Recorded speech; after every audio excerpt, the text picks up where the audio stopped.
Një lajm i shumë pritur dhe tejet i gëzueshëm ka ardhur për mijëra qytetarë shqiptarë që përfitojnë pension. Kryeministri Edi Rama ka njoftuar zyrtarisht nisjen e një projekti të ri ambicioz dhe konkret për përmirësimin e jetës së pensionistëve, përmes rritjes së pensioneve.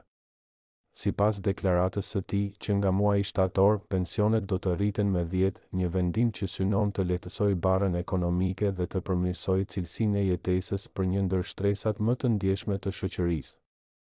Edi Rama e ka quajtur këtë vendim një prej angazhimeve më të rëndësishme të qeverisë, që nuk lidhet vetëm me financat, por me dinjitetin dhe respektin për brezat që kanë kontribuar për ndërtimin e vendit.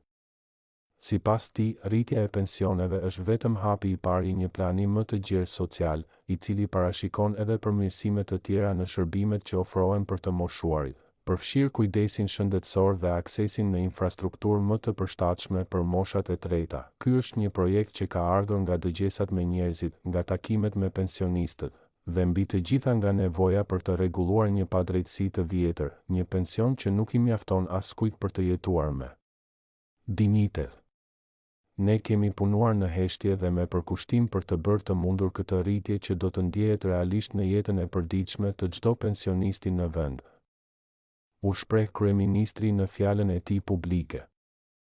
Një lajm i shumë pritur dhe tejet i gëzueshëm ka ardhur për mijëra qytetarë shqiptarë që përfitojnë pension. Kryeministri Edi Rama ka njoftuar zyrtarisht nisjen e një projekti të ri ambicioz dhe konkret për përmirësimin e jetës së pensionistëve, përmes rritjes së pensioneve.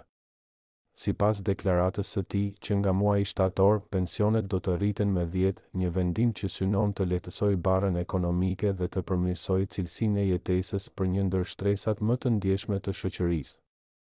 Edi Rama e ka quajtur këtë vendim një prej angazhimeve më të rëndësishme të qeverisë, që nuk lidhet vetëm me financat, por me dinjitetin dhe respektin për brezat që kanë kontribuar për ndërtimin e vendit. Sipas tij, rritja e pensioneve është vetëm hapi i parë i një plani më të gjerë social, i cili parashikon edhe përmirësime të tjera në shërbimet që ofrohen për të moshuarit, përfshirë kujdesin shëndetësor dhe aksesin në infrastrukturë më të përshtatshme për moshat e treta. Ky është një projekt që ka ardhur nga dëgjesat me njerëzit, nga takimet me pensionistët, dhe mbi të gjitha nga nevoja për të rregulluar një padrejtësi të vjetër, një pension që nuk i mjafton askujt për të jetuar me dinjitet. Ne kemi punuar në heshtje dhe me përkushtim për të bërë të mundur këtë rritje që do të ndjehet realisht në jetën e përditshme të çdo pensionisti në vend. U shpreh kryeministri në fjalën e tij publike.